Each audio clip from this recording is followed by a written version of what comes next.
Merci, Monsieur le Président. Mesdames et Messieurs les ministres, mes chers collègues, notre pays fait face à bien des menaces aujourd'hui. Et en débutant mon propos, je veux, au nom de La République En Marche, dire l'horreur qui nous saisit face à ce nouvel attentat à Nice et adresser aux familles, aux proches des victimes, notre totale solidarité. Mais je veux dire aussi, mes chers collègues, notre totale détermination à ne rien abandonner à la défense de notre République. Non, ces terroristes ne mettront pas notre démocratie à terre. Ils n'enlèveront rien à ce dans quoi nous croyons aujourd'hui. Et dans ce contexte terrible, je voudrais justement saluer ce débat démocratique, celui que nous avons aujourd'hui. Le Premier ministre a apporté les éléments essentiels à la mise en œuvre d'une nouvelle étape, d'une nouvelle épreuve dans la lutte contre ce virus. De ce plan de déconfinement, nous pouvons débattre, discuter démocratiquement. Continuez, Monsieur Guérini. Excusez-moi, quand nous débattons, Continuez. vous criez. Quand nous ne débattons pas, vous pleurez. Régulez vos émotions, ça nous fera du bien. Et dans ce moment où justement la démocratie s'exprime dans cet hémicycle, je pense au moment où dans ce même hémicycle, nous avons tous partagé, je le sais, une très grande émotion. Quand nous avons eu la joie de retrouver nos collègues Jean-Luc Redzer et Raphaël Gérard, après qu'ils ont mené pendant des mois une lutte acharnée contre ce virus, qui a malheureusement emporté notre collègue Klaus Goasguen, dont je salue la mémoire aujourd'hui. Tant de Français, comme nous, ont des collègues, des amis, des membres de leur famille malades, en souffrance ou décédés, tant cette terrible maladie s'est immiscée partout dans notre pays. Et c'est à eux que je pense aujourd'hui. Car ce virus n'a pas changé. C'est le même virus. Il tue, y compris des jeunes. Il opprime la respiration. Il écrase de fatigue et de fièvre. Il enlève le goût et l'odeur. Il laisse des séquelles dont nous ne connaissons même pas encore les conséquences. Nous sommes face à un monstre silencieux qui laisse derrière lui non pas que des statistiques que nous égrenerions chaque jour, non pas que des chiffres, mais derrière des chiffres, des souffrances et des deuils. C'est cela, cette maladie. Et c'est pour cela que notre première responsabilité, c'est de protéger par nos décisions nos concitoyens, chacun de nos concitoyens. Parce que chaque personne qui part en réanimation, c'est une personne de trop, c'est une souffrance de trop, et c'est parfois un mort de trop. Parce que, avant même de parler des capacités dans nos hôpitaux, il faut dire et redire cette vérité. Si nous avions 50 000 places de réanimation, il ne faudrait pas accepter d'envoyer 50 000 de nos concitoyens en réanimation. Et c'est un constat sur lequel nous pourrions tous nous mettre d'accord. C'est un constat sur lequel l'unité de la nation, mes chers collègues, doit pouvoir se faire, indépendamment de toutes les critiques qui sont ou qui peuvent être légitimement opposées. Nous avons une nécessité impérieuse de casser la progression effrayante de ce virus à laquelle nous faisons face. Vous savez, ce virus, il n'est pas de la majorité ou de l'opposition. Ce virus, il n'est pas de gauche ou de droite. Ce virus, il n'est pas allemand, italien, belge ou français. Ce virus, il n'a ni parti politique, ni nationalité. Il déferle avec la même brutalité sur tous les pays européens.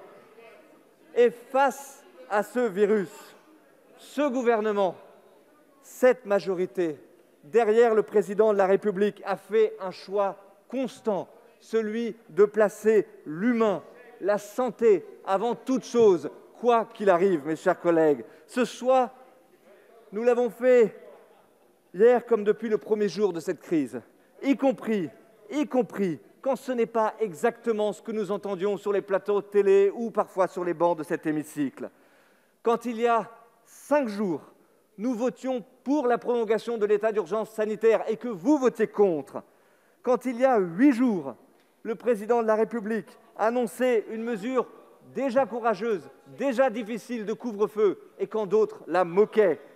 Quand il y a 3 semaines, le Premier ministre décidait la fermeture nocturne de bars et de restaurants dans certains départements de notre pays et que les élus nous expliquaient alors qu'il valait mieux ouvrir les restaurants plutôt que fermer, qu'il valait mieux laisser ouverts les restaurants et ouvrir des places de réanimation. Ce n'était pas acceptable. Quand cet été, le Premier ministre, Olivier Véran et les ministres étaient sur le pont et que Jean Castex rappelait inlassablement que ce virus ne prenait pas de vacances. Et, mes chers collègues, je vous passe la communauté des experts télévisuels, dits rassuristes. Alors, peut-être qu'ils se rassuraient eux-mêmes sur leur propre certitude, mais je peux vous dire qu'ils faisaient de sacrés dégâts en expliquant que la deuxième vague n'existait que dans la tête du ministre de la Santé. Moi, je ne veux pas présumer ce qu'il y a dans la tête du ministre de la Santé, mais je sais que dans ses paroles et dans ses actes, il y a toujours eu le sens des responsabilités et du devoir. Et je veux d'ailleurs saluer aussi tous ceux dans l'opposition qui manifestent ce même sens des responsabilités et de l'unité. Il est tellement nécessaire à notre nation et il n'enlève rien aux convictions ou rien à la capacité d'opposition. Parce que si nous avons tant besoin d'unité et de responsabilité, c'est que les décisions que nous devons prendre aujourd'hui, en accordant notre confiance au Premier ministre, sur ces décisions se joue en réalité la capacité de notre système de santé à faire face. Et dans cette lutte, chaque jour, peut-être chaque heure, comptera. En acceptant ce nouveau plan de confinement, c'est le choix de ne pas laisser nos soignants, que nous avons tant applaudis et que nous applaudirons encore seuls face au virus. Hommage à eux, hommage à leur courage. Mais souvenons-nous, mes chers collègues, qu'ils nous ont dit tant de fois qu'au lieu des applaudissements, ils préféraient nous voir respecter les règles. Ils préfèrent nous voir respecter les règles car ils savent que si l'hôpital a tenu au printemps, cela s'est joué à peu. Alors oui, grâce à eux, grâce à la mobilisation de tous, nous avons renforcé nos moyens pour faire face. Est-ce que nous avons plus de masques? La réponse est oui. Est-ce que nous avons plus de médicaments? La réponse est oui. Est-ce que nous avons plus de matériel, de blouses, de surblouses, de gants? La réponse est oui. Est-ce que nous avons plus de tests? La réponse est oui. Est-ce que nous avons plus de lits de réanimation? La réponse est oui. Est-ce que nous avons relevé la rémunération des soignants et des aides-soignants? La réponse est oui. Mais face à la croissance exponentielle de cette deuxième vague, il faut regarder la réalité en face. Aucune de ces mesures ne sera suffisante si nous faisons le choix du statu quo.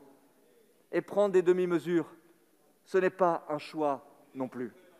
Aujourd'hui, mes chers collègues, prendre des demi-mesures, c'est prendre la moitié de ses responsabilités. Et ce n'est pas le choix que notre majorité fera. Le président de la République a fait le choix de confinement et nous le soutiendrons. Car ce n'est pas le même confinement qu'au printemps que nous a présenté aujourd'hui le Premier ministre. Nous en connaissons désormais les conséquences économiques, sociales, psychologiques, éducatives, sanitaires. Elles ont été tirées. Mes collègues auront l'occasion de revenir sur ces choix, notamment pour garder notre économie debout. Mais je ne veux en citer qu'un. Vous avez fait le choix, avec le président de la République, de garder les écoles ouvertes. Et garder les écoles ouvertes, c'est préserver un avenir à notre pays, parce qu'il repose dans les mains de cette jeune génération qui a déjà fait tant de sacrifices et dont nous ne devons pas sacrifier l'éducation. Faire ces choix si difficiles aujourd'hui, cela demande du courage et tant d'efforts à nos concitoyens, particulièrement les plus précaires. Et nous ne les laisserons pas sur le bord du chemin, comme nous l'avons fait depuis le premier jour de la crise. Mais faire ces choix aujourd'hui, en responsabilité, c'est la condition pour retrouver la perspective des jours heureux. À court terme, pour retrouver nos commerces, nos librairies par exemple, tous ceux qui ne sont peut-être pas essentiels, mais qui sont indispensables à nos vies. Avec l'espoir aussi de retrouver nos familles pour Noël. À l'horizon de quelques mois, avec la perspective tant espérée d'un vaccin, nous demandons aujourd'hui aux Français d'être collectivement Faut et conclure. individuellement responsables, chers collègues. Soyons nous-mêmes à la hauteur de nos responsabilités. Monsieur le Premier ministre, nous voterons le soutien à votre déclaration devant notre Assemblée. Je vous remercie.